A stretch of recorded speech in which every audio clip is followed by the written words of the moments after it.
Ya, pemirsa Anda kembali bergabung bersama kami.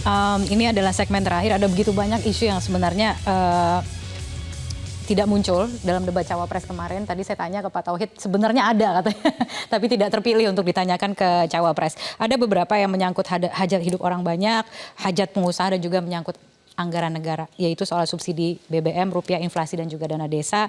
Lagi-lagi kita bicara soal alokasi anggaran dan anggaran yang terbatas. Betul. Begitu ya. Dan kita mendengar ada program-program baru sebenarnya yang pengen kita dalami, ada kamu gitu ya. Kemudian juga ada program misalnya makan siang, 400 triliun anggarannya. Nah, kalau kita bicara ke depan, ini kalau kita bicara subsidi BBM dan subsidi energi aja sekitar 200 triliun, dari mana itu anggarannya, Pak Ferry?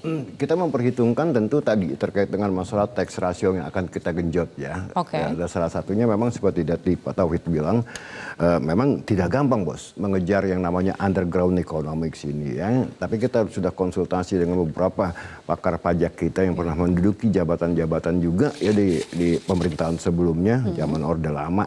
Orde Baru gitu kan ya. Seharusnya it is possible gitu kan ya. 400 triliun tahun depan nih berarti atau kapan? Tax rasionya dulu. Ya kan tax rasionya. Ini terkait dengan tax ratio yang kita kejar. Ya kan ya, anggaran 400 triliun itu tidak terlepas juga dengan penambahan daripada penerimaan negara. Makanya kita juga akan memisahkan nanti ya, ada Badan Penerimaan Negara, BPN gitu ya. Yang khusus mengejar penerimaan negara baik itu pajak dan non pajak gitu kan ya.